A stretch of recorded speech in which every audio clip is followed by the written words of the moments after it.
Shalom jemaat Tuhan, selamat pagi. Mari kita mau datang ke hadirat Tuhan pagi ini. Ini sinyal agak masih trouble, jadi kita masih offline. Bagi Bapak Ibu yang di rumah bisa memutar ulang nanti. Kita mau mulai ibadah pagi ini. Mari kita siapkan hati kita. Kita mau bersaat teduh sejenak. Kita mau berdoa. Tuhan, terima kasih buat pagi ini. Terima kasih buat kasih-Mu. Terima kasih buat anugerah-Mu buat setiap hidup kami. Kami mau datang ke hadirat-Mu pagi ini Tuhan. Biar kami bawa setiap korban syukur kami. Kami mau mensyukuri setiap apa yang Tuhan berikan pada kami. Terima kasih Tuhan, terima kasih. Biar kami rasakan hadirat-Mu pagi ini. Tuhan, nama-Mu selalu di dalam doaku, berkuasa atasku. Tuhan, ku bawa rinduku, ku nyatakan Engkau Tuhan di hidupku. Bagi nama Tuhan kemuliaan, kejayaan. Nama-Mu berkuasa, diam dalam hadirat-Mu. Engkau tetap Tuhan, kutinggikan di atas segalanya. Tempat ini dipenuhi nama Tuhan. Saya undang jemaat Tuhan untuk bangkit berdiri. Kita mau bersama-sama menyembah Tuhan pagi ini.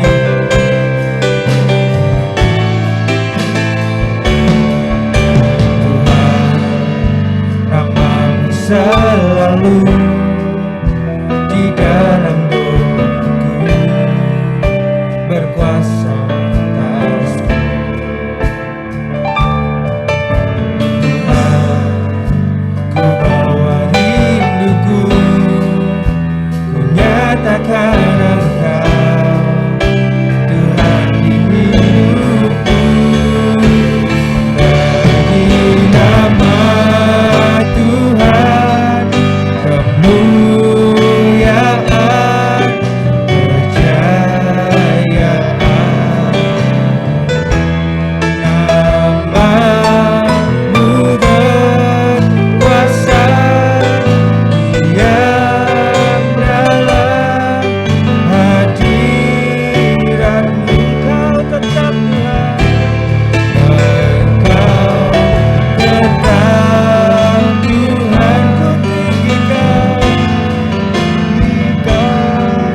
di atas segalanya. Tempat ini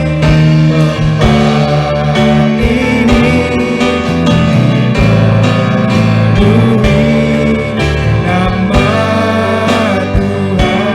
Mari dengan penuh iman katakan, bagi nama Tuhan kemuliaan, kejayaan. Nama-Mu berkuasa, diam dalam hadirat-Mu. Engkau tetap Tuhan. Mari meninggikan nama Tuhan. Mari sembah Dia di atas segalanya. Tempat ini dipenuhi nama-Mu Yesus, nama Tuhan. Mari serukan namanya, bagi nama Yesus.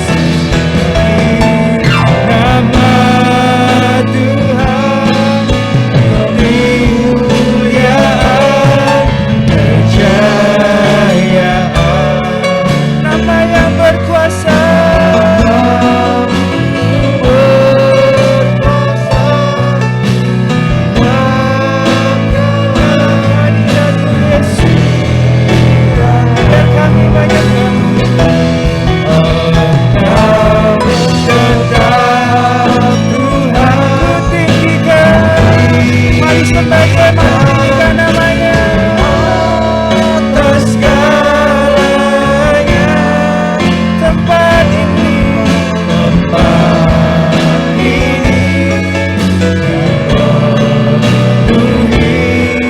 nama Tuhan. Mari dengan penuh iman kita katakan sekali lagi, bagi nama Tuhan kemuliaan, kejayaan,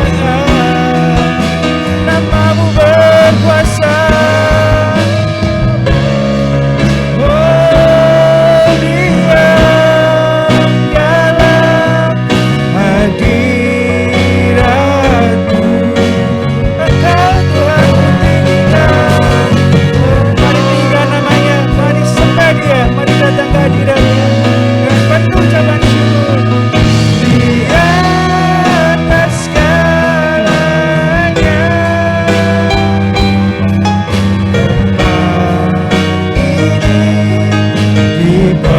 dipenuhi nama Tuhan.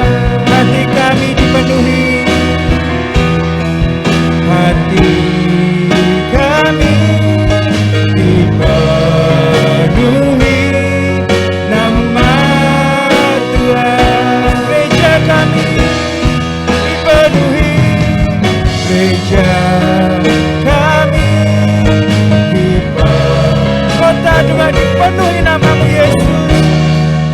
Kami dipenuhi ini, dipenuhi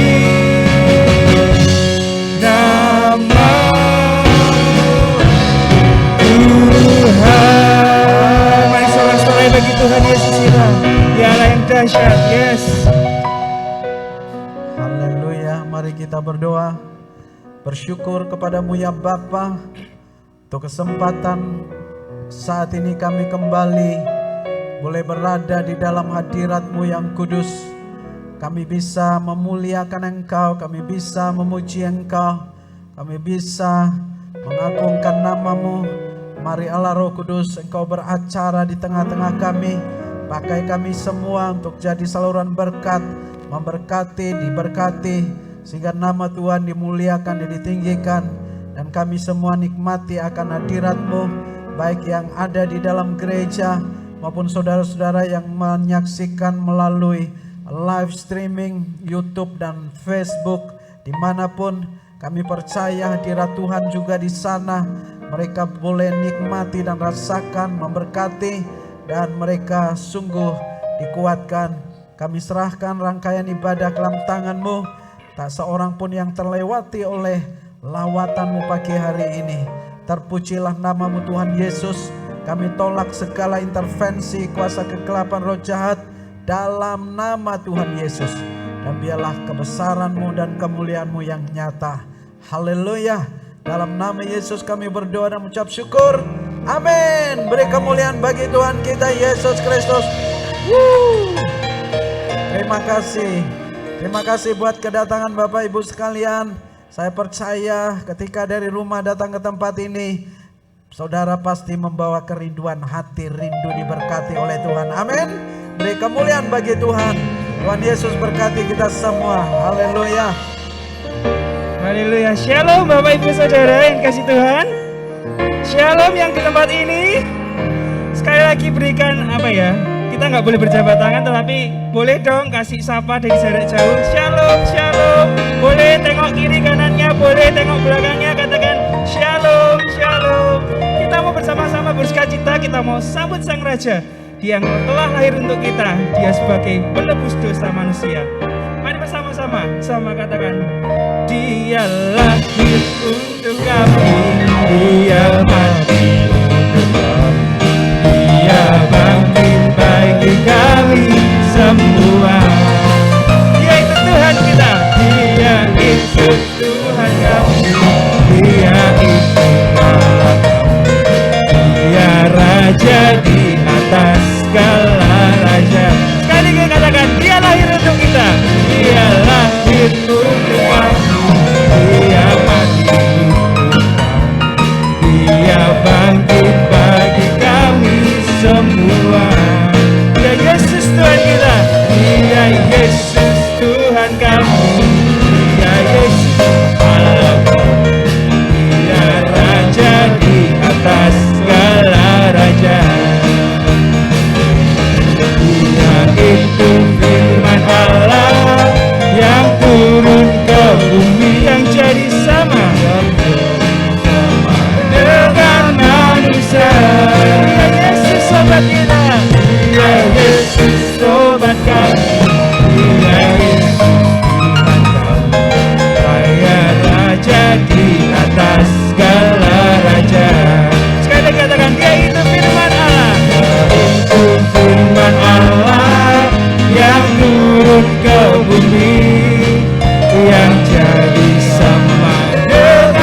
itu firman Allah yang turun ke yang jadi sama dengan manusia.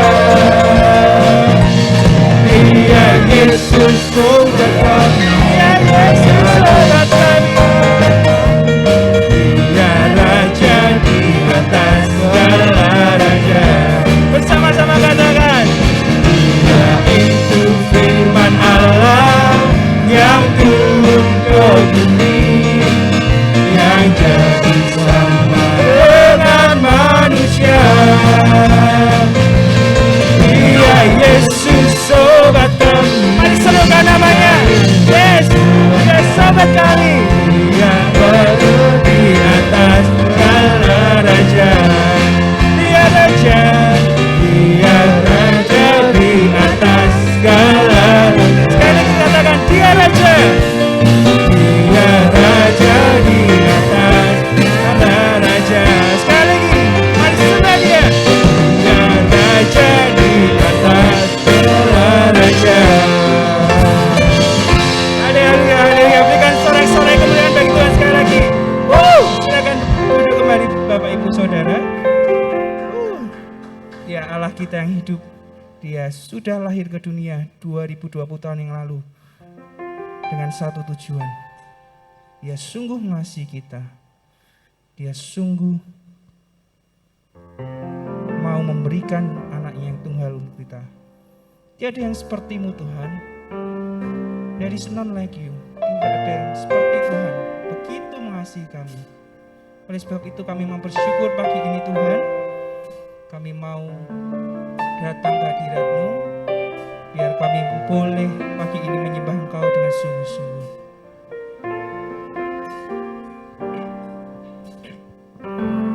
There is none like you. No one else can touch my heart like you do. I could search for all eternity long and find there is none like you. There is none like you.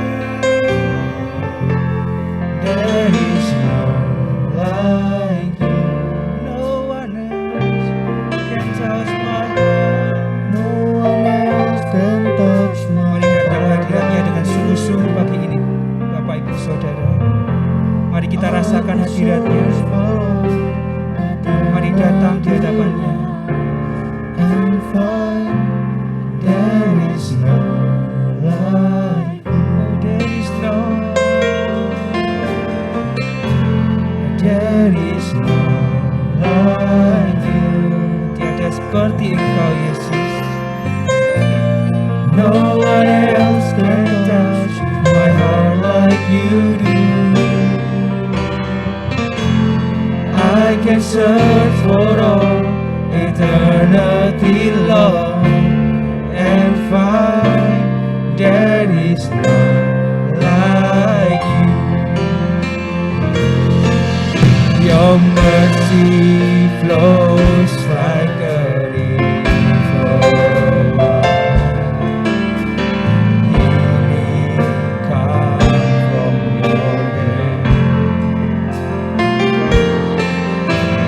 Suffering children master in your heart. There is none like you. There is none like you. There is none like you. Mari katakan dengan penuh iman, tiada seperti Engkau Tuhan yang dapat menjelaskan. I can search for all, I can search for all eternity long and find there is none like. Oh, there is none like you. There is none like. Oh, there is none like you.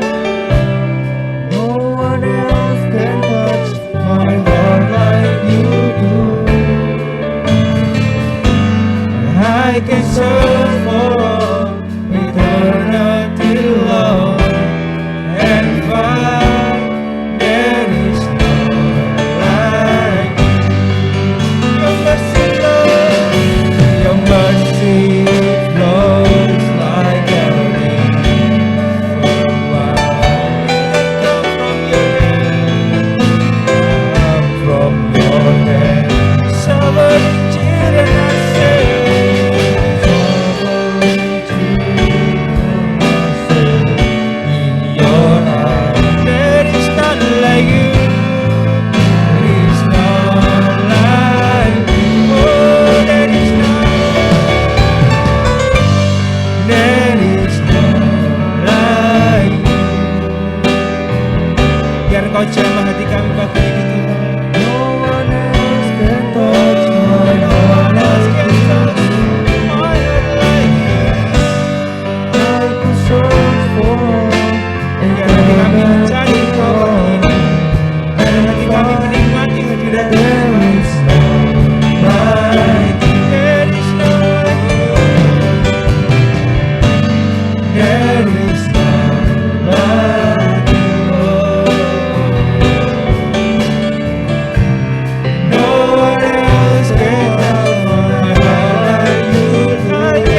Mari rasakan bersama-sama hadiratnya.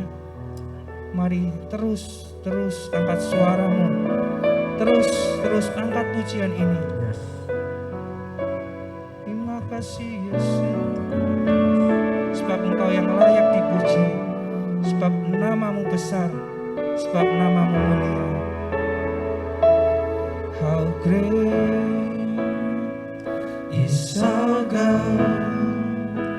Sing with me, how great Mari terus sembah Dia pagi ini. is our Mari God. terus menyatakan And kuasanya. all sing Mari how great, terus sembah Dia pagi ini. how great How great, is our God. how great is our God. How great is our God. Sing with me, how great. Sing with me, how Terus great bernyanyi bagi Dia. is our Mari God. terus naikkan suara Always bagi sing Dia. how great, Always sing how great. how great is our How God. great is our God. How great is our God. Sebab besar namamu Tuhan. Sing with Sebab me, besar namamu Tuhan. how Layak great dipuji dan disembah. is our Tuhan yang God. berkuasa atas hidup kami. Always sing How great. Mari sembah Dia. how great is our How God. great is our God. Katakan dengan penuh iman, katakan Engkau besar Tuhan. How great is our God. How great is our Sing God. with me, how great How is great. our God. And always sing how great, how great How great. is our Oh, God. how great is our God. Oh, how great Oh, great. is our God. Oh, great is our God. How great How great. is our God. And always sing how great, how great is our God.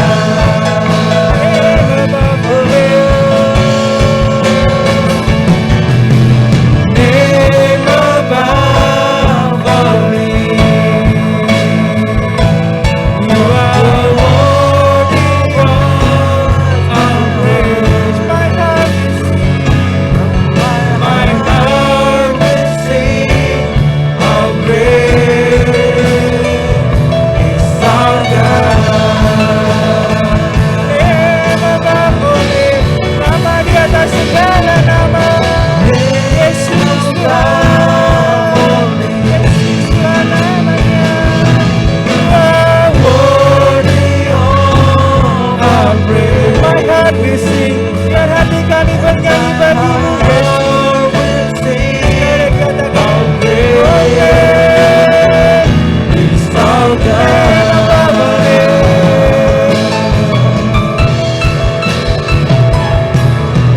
Name above all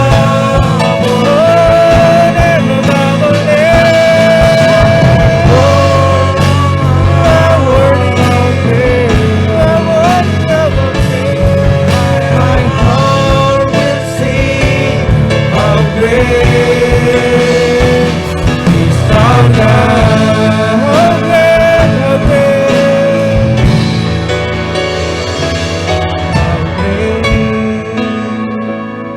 is our God. Sing with me how Mari great jemaat Tuhan, nyanyikan lagu ini is bersama-sama. our God. And always sing how great, how great is our God. Great is our God. Mari terus katakan how great. How great is our Mari jemaat Tuhan, God. bernyanyi sendiri lagu ini. Sing with me how Mari nyanyikan dengan great penuh iman. Kita katakan kita punya Tuhan yang besar. Kita punya Tuhan yang berkuasa atas hidup kita. How great is our God. How great,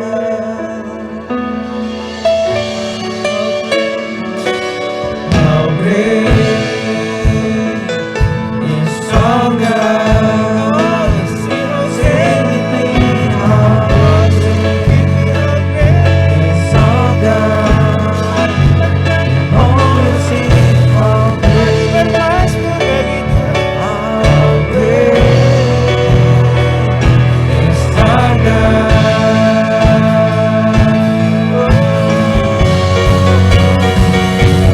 How great is our God. Sing with me, how great is our God. How great is our God. Sing how great, how great is our God. How great,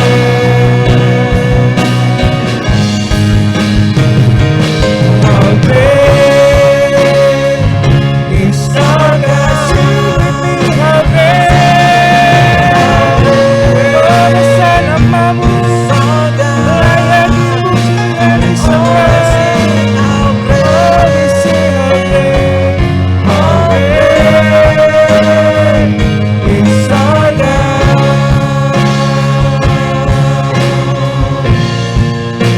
And now we see how great is our God. Oh, we see how great.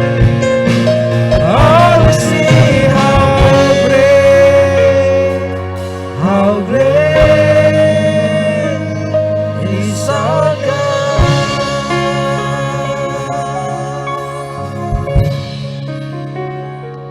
Haleluya. Namamu besar. Engkau Allah yang besar. Engkau Allah yang dahsyat. Tidak ada yang seperti Engkau. Itulah sebabnya Engkau layak menerima penghormatan yang tertinggi dan penghargaan yang tertinggi dari kami. Sebagai umat-Mu, menyembah, meninggikan dan memuliakan namamu yang kudus. Ini saatnya kami mau dengar firman-Mu Tuhan.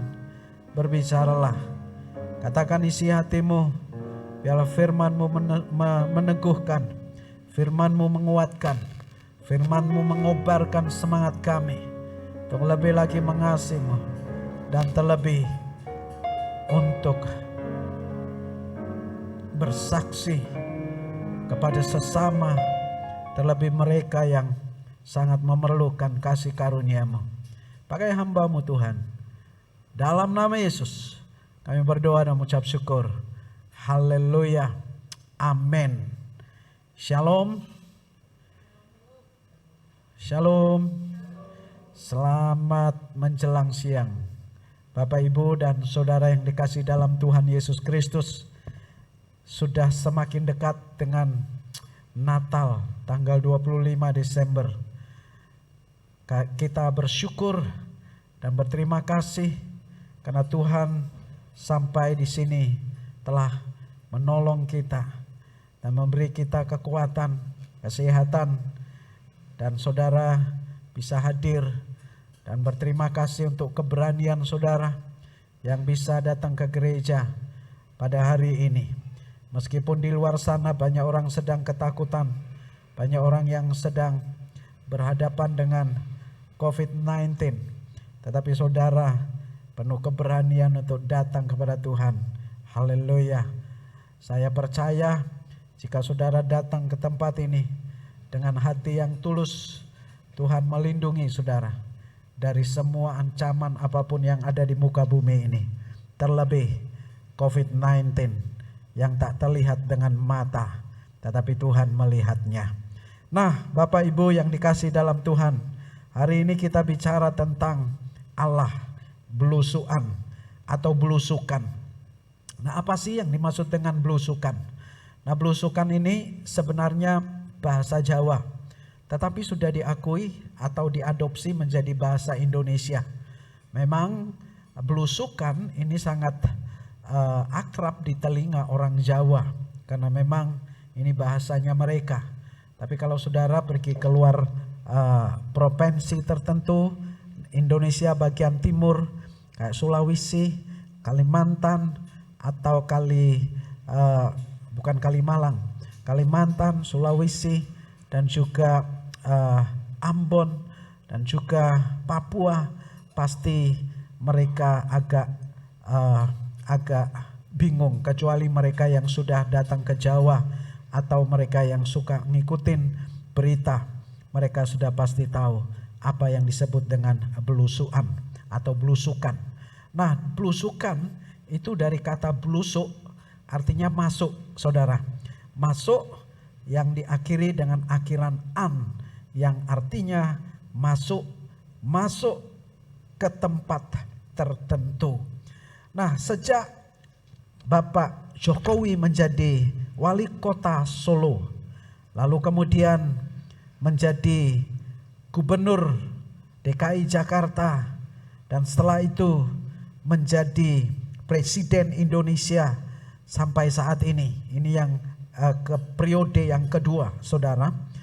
Kata belusukan itu menjadi populer karena belusukan ini menjadi gaya kepemimpinan beliau. Beliau karena suka masuk ke daerah-daerah tertentu, masuk ke sudut-sudut kota, ke pasar-pasar, daerah-daerah yang kumuh, masuk ke gang-gang yang bau pesing, kotor, dan bahkan saudara, dia pergi ke daerah-daerah terpencil seperti perbatasan. Sejak saya menjadi rakyat Indonesia sampai sekarang ini, satu-satunya pemimpin yang masuk ke daerah saya, yaitu perbatasan Kalimantan Timur dengan Sarawak, hanya Bapak Presiden Jokowi, saudara. Jadi presiden sebelumnya yang datang ya paling gubernur, dan itu pun jarang sekali, ataupun menteri, saudara. Nah, itu pun berkaitan dengan keamanan, jadi paling menteri keamanan, menteri Polhukam gitu, saudara ya. Nah, saudara, banyak pemimpin yang kemudian mengubah gaya pelayanannya, gaya kepemimpinannya untuk belusuan atau menjadi ya ikut-ikutan Jokowi. Kira-kira begitu, saudara. Memang punya motivasi yang beda-beda.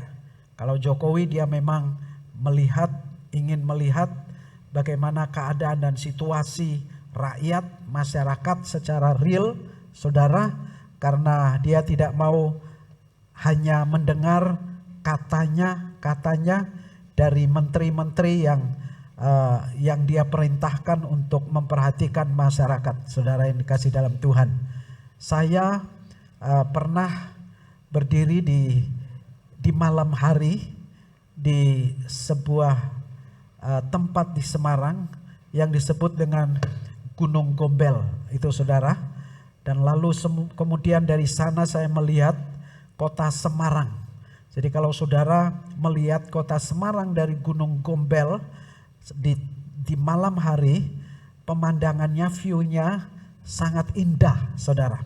Nah, tahukah saudara, di kota Semarang yang sangat indah di malam hari itu, tetapi kalau saudara masuk ke sudut-sudut kota tertentu, itu saudara akan melihat tempat-tempat yang kumuh.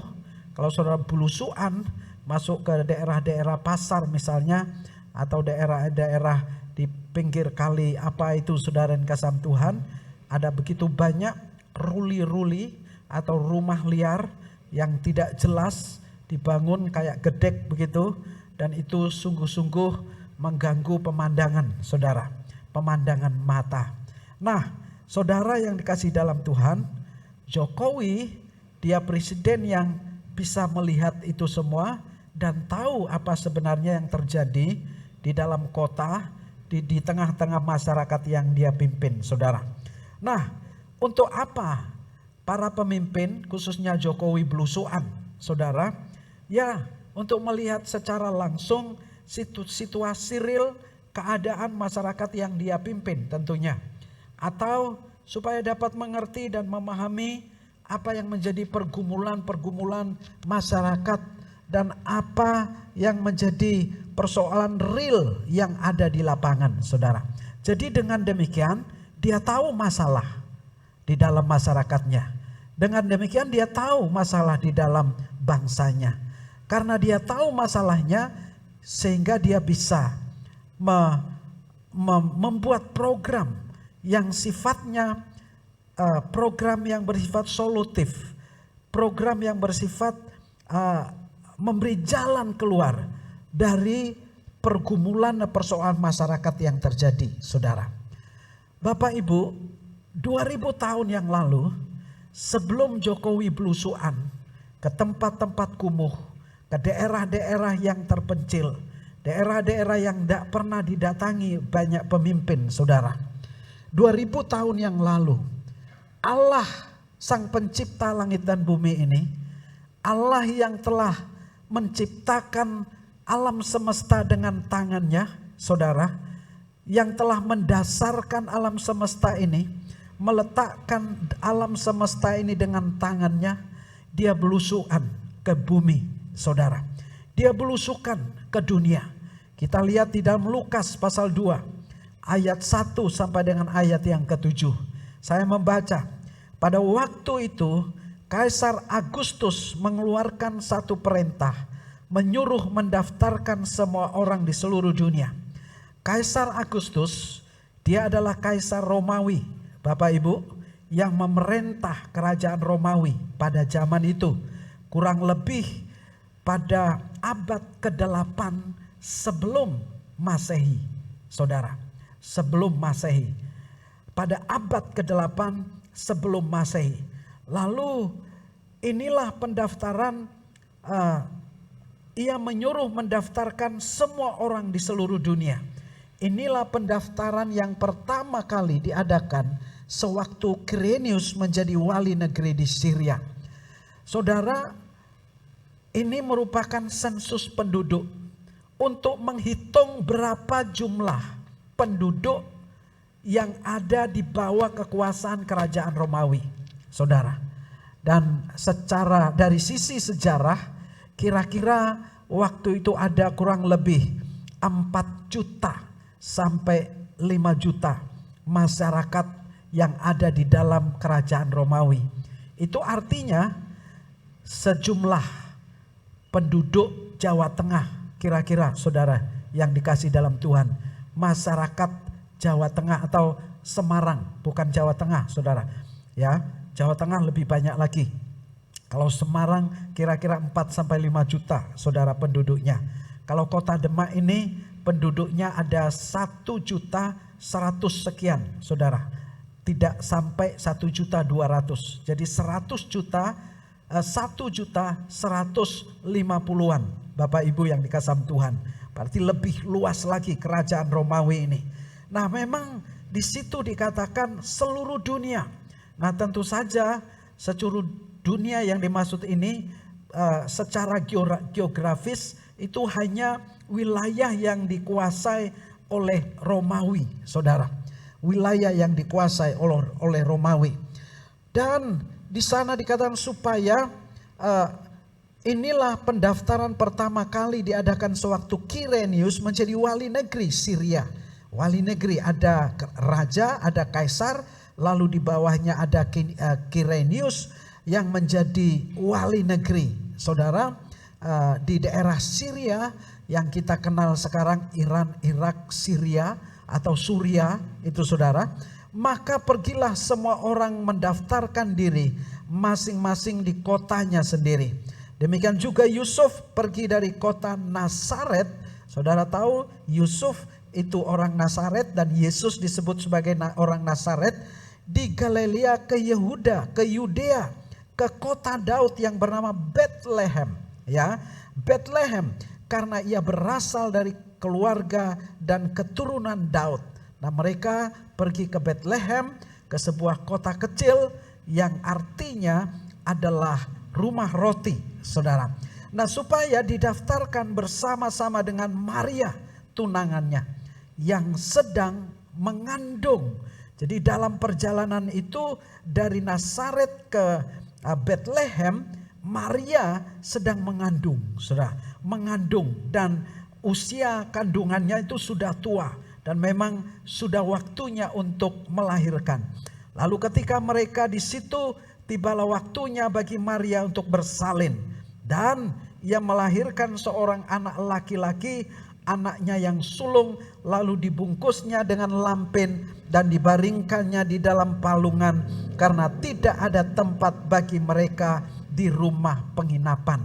Bayangkan Bapak Ibu yang dikasih dalam Tuhan, ketika mereka sampai di daerah di kota Bethlehem itu dan mereka mencari tempat penginapan semacam hotel, saudara, ya sudah pasti zaman itu belum ada hotel bintang 5, bintang 2, bintang 3, saudara. Yang ada ya paling tidak ada bintangnya, saudara. Semua sudah penuh karena tamu dari berbagai luar kota datang untuk tujuan yang sama, mendaftarkan diri karena sensus itu, saudara. Nah, lalu kemudian karena mereka tidak punya tempat untuk menginap dan mereka berupaya untuk mencari tempat, saudara. Nah, nampaknya mereka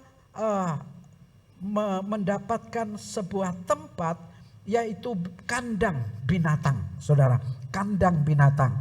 Konon pada zaman itu masyarakat yang berternak binatang, baik itu domba, baik itu lembu atau kambing, saudara, binatang-binatang ternak ini atau hewan ternak ini ditempatkan di dalam sebuah ruang yang boleh dikatakan sebagai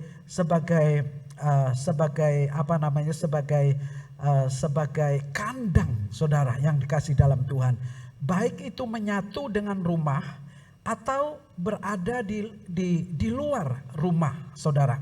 Nah, kalau nyatu dengan rumah itu artinya seperti di Kalimantan itu rumahnya panggung, saudara. Jadi di bawah rumahnya itu dijadikan tempat binatang, dijadikan rumah binatang, ya, dijadikan kandang binatang. Entah itu kandang ayam atau kandang sapi, kandang babi atau kandang kambing, saudara. Zaman saya kuliah, saya pelayanan kurang lebih 1-2 tahun di daerah Klaten itu.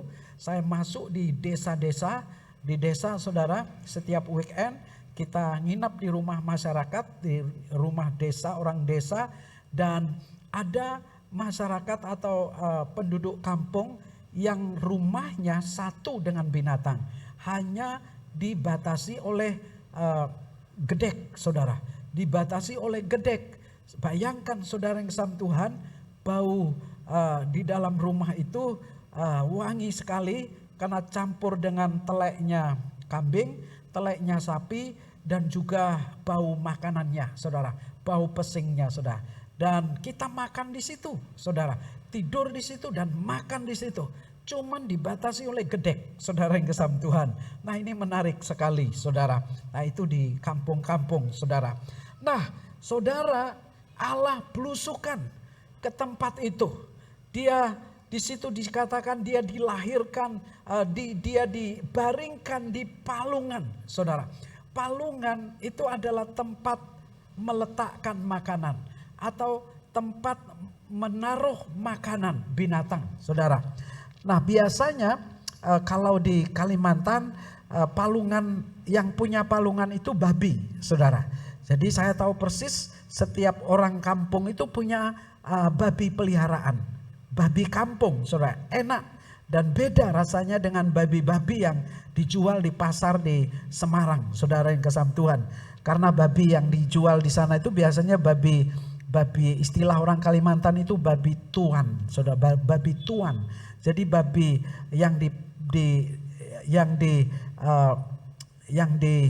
diternak oleh masyarakat itu babi kampung, babi hitam kalau orang Korea menyebutnya babi hitam, saudara. Dan itu gurih, enak sekali, saudara yang kasih Tuhan. Nah biasanya babi ini punya palungan dan setiap pagi kakek saya memasukkan makanan di palungan itu, saudara.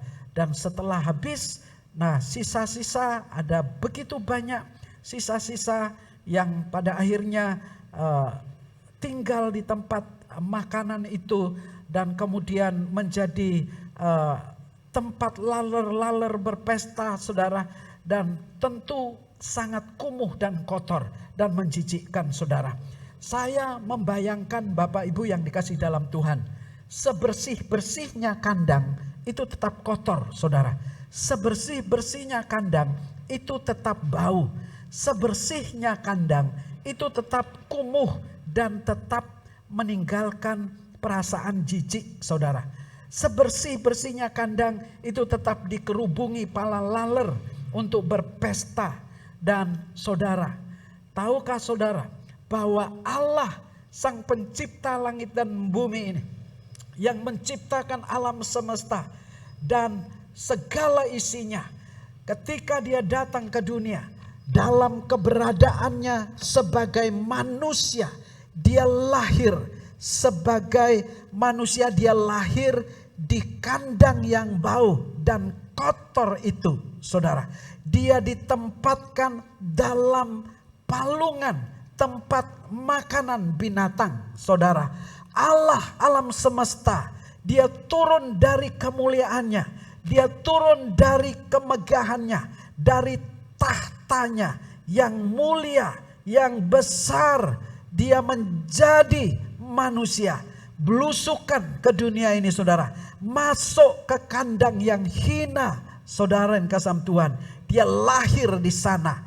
Nah, semiskin-miskinnya kita, sesusah-susahnya kita, saya yakin di antara kita tidak ada seorang pun yang lahir dalam kandang. Gak ada seorang pun yang lahir di kandang ayam, di kandang lembu, di kandang sapi, di kandang domba. Tidak ada, saudara yang kasih Tuhan. Ya, sejelek-jeleknya rumah kita, saya dan saudara pasti lahir di dalam rumah.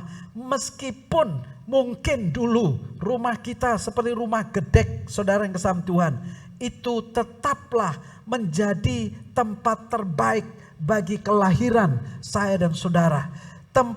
Tetaplah itu menjadi tempat yang paling aman, yang paling sehat, yang paling steril untuk saya dan saudara dilahirkan. Saudara, bayangkan Bapak Ibu yang dikasihi Tuhan, Allah semesta alam, pencipta langit dan bumi ini, yang memiliki segalanya. Dia raja di atas segala raja, Tuhan di atas segala Tuhan. Dia Allah yang maha kuasa, yang punya otoritas dan mempunyai kendali, pegang kendali atas segala situasi dan kondisi, saudara yang kasih dalam Tuhan. Dia turun dari tempat yang maha tinggi itu, belusuan ke dunia ini, saudara, mencari saya dan saudara. Dia rela lahir di tempat yang hina, di kandang yang hina, saudara yang kasih Tuhan. Nah, apa bedanya, saudara, kehadiran Yesus, kedatangan Yesus ke dunia ini dengan para pemimpin-pemimpin yang ada di dunia ini, saudara? Bedanya, saudara yang kasih Tuhan, dulu Bapak Ibu yang kasih Tuhan, ketika saya masih kecil, masih sekolah SD, saudara, di kampung saya, pedalaman, saudara, setiap tahun mesti ada kunjungan dari camat, saudara, Pak Camat datang. Bupati belum berani karena tempat saya menuju ke ibu kota kabupaten itu harus naik pesawat, Bapak Ibu. Jadi yang ada camat, satu kecamatan, saudara. Nah, sekarang sudah dimekarkan jadi beberapa kecamatan. Nah, saudara, setiap tahun camat datang untuk mengunjungi desa-desa yang ada di tengah-tengah hutan, saudara, pedalaman. Jalan setapak, melalui jalan setapak. Ada yang 3 jam perjalanan, ada yang 6 jam perjalanan, ada yang 12 jam perjalanan sehari, saudara. Dan itu sangat melelahkan. Kami anak-anak sekolah diberi pelatihan untuk menyambut Pak Camat, saudara. Selama kurang lebih 1 bulan kita diajar untuk berbaris menyambut Pak Camat. Kita diajar untuk menyanyikan lagu pahlawan, lagu kebangsaan, dan lagu-lagu khusus untuk menyambut Pak Camat, saudara. Dan ketika hari hanya, saudara, dia sudah mulai datang, Bapak Ibu. Ada pengintai yang dari desa untuk melihat apakah Pak Camat dan rombongan sudah dekat. Wah, saudara, ketika Pak Camat mendekati kampung, kami semua berbaris di mulut gerbang kampung, saudara yang kasih Tuhan. Dan para barisan di depan ada aparat desa, kepala desanya, sekretarisnya, saudara. Lalu ada hansip, lalu ada ibu-ibu PKK, begitu saudara ya. Lalu anak-anak sekolah yang siap untuk bernyanyi menyambut kedatangan Pak Camat, luar biasa. Dan saudara tahu, sebelum Pak Camat datang, kampung itu, kemudian seluruh penduduk kampung turun ke jalan, membersihkan kampung dan membersihkan jalan-jalan, selokan dibersihkan supaya kelihatan indah dan cantik. Dan ada tulisan, "Selamat datang Bapak Camat." Wah, ke kampung. Wah, seperti itu Bapak Ibu. Saudara, betul-betul penyambutan yang luar biasa. Ada penyambutan yang sangat meriah, saudara. Kadang dia dikasih semacam topi, saudara, khas Kalimantan, saudara, punya orang Dayak. Lalu kemudian dikalungi, telur, saudara, telur ayam yang sudah direbus. Lalu ada batok kelapa besar, jadi di bawahnya, saudara, kalung rantai telur, lalu buah kalung itu jadi batok kelapa, gitu saudara. Menarik sekali dan luar biasa. Atau dengan kata lain, saudara, kalau pemimpin tingkat kecamatan disambut sedemikian rupa oleh rakyatnya, oleh masyarakat desa, saudara, mestinya Bapak Ibu yang Tuhan, sambutan yang meriah dan bahkan lebih meriah diberikan kepada raja raja di atas segala raja yang datang ke dunia untuk menyelamatkan manusia. Saya memperhatikan kalau di Jawa, saudara yang kasih Tuhan, saya melihat ketika para pemimpin datang ke dunia, mereka datang ke suatu tempat, ke suatu daerah, mereka betul-betul, saudara, mempersiapkan segala sesuatunya dengan sempurna. Jalannya dipersiapkan, keamanannya, siapa yang mendampingi, ada kepolisian, ada pihak TNI, saudara. Kalau bisa ada patwal yang berada di depan, saudara, bawa mobil patwal, wow, semua rakyat minggir, ada pemimpin yang mau datang, saudara yang kasih Tuhan. Jadi saudaraku yang kasih Tuhan, masyarakat dikondisikan sedemikian rupa untuk menyambut pemimpinnya yang akan datang, saudara. Ini tingkat kabupaten, tingkat provinsi atau gubernur. Beda lagi dengan presiden, saudara. Bayangkan Bapak Ibu, seorang presiden kalau dia pergi ke luar negeri atau ke provinsi tertentu, pesawat yang ditumpangi harus pesawat khusus, pesawat kenegaraan, karena di sana segala keamanan sangat dijamin luar biasa, saudara. Dia harus dikawal orang-orang tertinggi, di pengawal-pengawal terbaik, saudara, luar biasa untuk mendampingi, dan bahkan masyarakat yang menyambut dengan sukaria, dengan sukacita luar biasa. Tetapi saudara yang kasih Tuhan, ketika raja di atas segala raja belusuan ke dunia, ketika raja di atas segala raja di atas segala raja, datang ke dunia. Tak seorang pun yang menyambut saudara. Tak seorang pun yang peduli saudara. Dia hanya disambut oleh hawa dingin malam yang merasuk ke tulang-tulang. Disambut oleh gelap dan pekatnya malam. Tidak ada iring-iringan pengawal, tidak ada lagu penyambutan, tidak ada gelaran karpet merah, gak ada upacara penyambutan saudara. Sebaliknya dia ditolak, pintu ditutup, ia disambut oleh embekan domba dan kambing, lenguhan lembu yang kebingungan. Dia disambut oleh suara jangkrik yang menjadi musik di kesunyian malam. Tak seorang pun yang peduli dengan kedatangannya. Oh saudara yang kesam Tuhan, Allah datang belusukan dengan sederhana, dengan tidak membawa apa-apa. Dia tanggalkan semua kebesaran dan kemuliaannya, datang ke dunia ini saudara, dan dia masuk di kandang yang sangat hina dan kotor saudara. Pertanyaannya, mengapa Allah belusukan saudara? Mengapa Allah rela belusukan ke dunia sampai dilahirkan di kandang, meninggalkan segala kebesaran dan kemuliaannya saudara yang kesam Tuhan? Gak ada jawaban yang lain kecuali satu alasan, karena dia mengasihi saudara. Yohanes pasal 3:16 berkata, begitu besar kasih Allah akan dunia ini. Begitu besar saudara yang kasih Tuhan. Kasih yang besar saja yang sanggup menanggalkan segala kemuliaan dan kebesaran.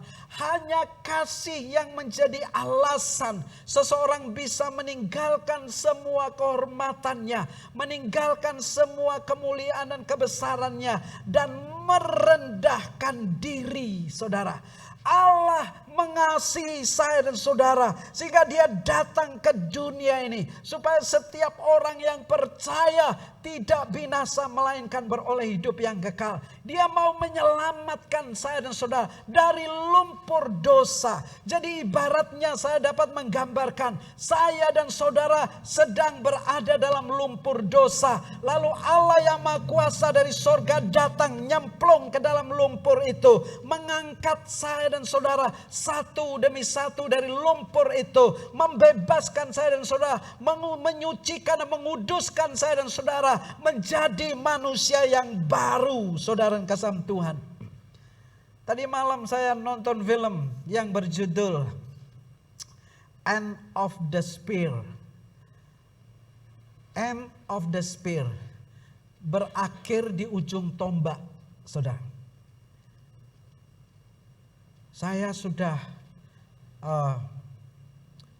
kirimkan itu di grup GKMI. Berharap jemaat bisa melihat saudara. Saya nggak tahu apakah saudara melihat. Jadi itu bercerita tentang sebuah peristiwa yang terjadi pada tahun 1995. Ini masih zaman abad 2020 saudara. Abad 20 dan manusia sudah mengenal modernitas saudara, sudah modern. Dan menceritakan 5 keluarga misionaris penginjil. Mereka masuk ke mana saudara? Mereka masuk ke hutan sebuah suku yang disebut dengan suku Waodani di Ekuador. Amazon, hutan Amazon, Ekuador, saudara yang kasih dalam Tuhan. Dan suku ini masih primitif sama sekali. Mereka tidak berpakaian, ya kayak masyarakat di Papua. Ya mungkin juga kayak orang Dayak masa lalu, saudara. Sekarang orang Dayak yang paling primitif pun sudah mengenakan pakaian. Khususnya suku Punan, Dayak Punan, saudara. Dan mereka sudah mengenakan pakaian. Mereka kalau dulu mereka masyarakat suku suku nomaden yang berpindah dari satu tempat ke tempat lain, saudara. Nah, kelima misionaris ini datang dari Amerika. Misionaris muda, keluarga muda, dengan satu harapan bahwa mereka memberitakan Injil Yesus Kristus di sana, di tengah-tengah kota Amazon, tengah hutan Amazon, di suku Waodani, saudara. Dan apa yang terjadi, saudara? Singkat cerita, para laki-laki, bapak-bapak, mereka pergi masuk hutan. Dan di sana awalnya mereka diterima. Tetapi dalam perkembangan, saudara, karena tidak adanya komunikasi yang nyambung, orang Amerika berbicara Amerika, dan suku Amazon ini berbicara Tarsan, saudara yang kasih dalam Tuhan. Tidak nyambung. Dan saudara tahu, kelima misionaris ini dibunuh dengan tombak. Sangat kejam dan mengerikan, saudara. Dan sampai saya nangis nonton film itu. Terharu, nangis sendiri. Kayak ibu-ibu yang nangis lihat sinetron Korea, saudara. Tetapi ini filmnya bagus. Konon karena ini film baru dan anak-anak muda Amerika mengalami kebangkitan roh misinya mereka setelah mendengar dan melihat film ini, saudara. Saudara boleh lihat di YouTube. Bisa ada End of the Spear, saudara. Bisa ada di YouTube. Nah, meninggal. Dan apa yang terjadi, saudara? Artinya mereka meninggal dan yang tertinggal hanya istri dan anak-anak. Dan saudara tahu, para istri ini mulai bergumul. Apa yang mereka perbuat? Secara manusia sangat masuk akal kalau mereka pulang ke Amerika untuk melanjutkan kehidupan mereka, melanjutkan masa depan mereka yang sedang menanti. Tetapi yang terjadi, saudara, mereka mengambil keputusan untuk pergi ke hutan, mencari suku yang membunuh suami-suami mereka, bawa anak mereka yang masih PAUD, ada yang masih menyusui digendong, saudara. Dan mereka hidup di tengah masyarakat itu, mulai menyampaikan Injil, berbicara tentang kasih. Dan saudara tahu, singkat cerita, terjadi rekonsiliasi. Masyarakat Waodani ini pada akhirnya percaya Tuhan Yesus, mengalami perubahan hidup. Tidak lagi mereka berperang antar suku dengan suku yang lain, saudara. Dan semua suku-suku yang tadinya saling berperang, mereka hidup dalam perdamaian. Dan mereka menjadi sebuah koloni yang dilayani oleh istri-istri dari misionaris yang sudah mati martir, menjadi martir, saudara. Nah, setelah dirasakan cukup, para istri ini pun kemudian kembali ke Amerika. Dan mereka tidak ada lagi yang membimbing, saudara. Tapi apa yang terjadi, saudara? Anak-anak dari para misionaris ini, mereka bertumbuh menjadi dewasa, saudara.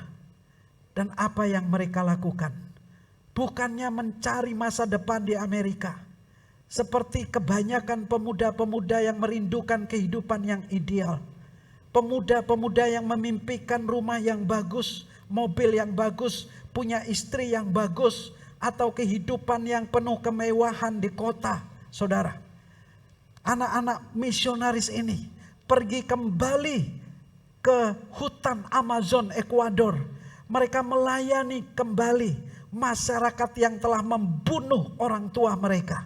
Mereka melayani masyarakat yang telah merampas kehidupan orang yang paling mereka kasih dan cintai, yaitu ayah mereka. Saudara, ketika saya merenungkan hal ini, saya berpikir selama ini hanya ribut dengan persoalan-persoalan internal gereja. Selama ini banyak orang Kristen hanya usrek dengan dirinya sendiri. Selama ini orang Kristen hanya usrek dengan persoalan-persoalan yang ada dalam gereja. Konflik kecil jadi besar. Persoalan-persoalan kecil menjadi masalah yang besar. Antar gereja, sesama keluarga dalam gereja, saling bermusuhan antara satu dengan yang lain. Tetapi ketika saya memikirkan 5 anak muda yang datang kembali ke Amazon, ke hutan di mana suku-suku yang membunuh dan merampas kehidupan orang tua mereka. Secara manusia mestinya mereka layak untuk balas dendam. Secara manusia mereka layak membalas yang jahat dengan jahat, membalas darah dengan darah, membalas nyawa dengan nyawa. Tetapi yang mereka lakukan adalah mereka kembali ke sana. Mereka tinggalkan semua kemegahannya di kota Amerika, negara yang maju. Mereka tinggalkan segala kecintaan mereka terhadap teknologi yang menghabiskan waktu para anak-anak muda modern, para generasi milenial. Mereka nggak peduli dengan semua itu. Mereka masuk ke hutan, mengabarkan Injil, menyelamatkan suku-suku yang primitif itu, suku-suku kanibal, agar mereka menerima Kristus, memiliki Kristus, memiliki damai sejahtera dan keselamatan yang kekal, saudara. Ketika saya merenungkan, saya malu dengan diri saya sendiri. Saya belum apa-apanya dibandingkan dengan anak-anak muda itu. Saya belum ada apa-apanya. Saya sedih, saudara yang kasih dalam Tuhan.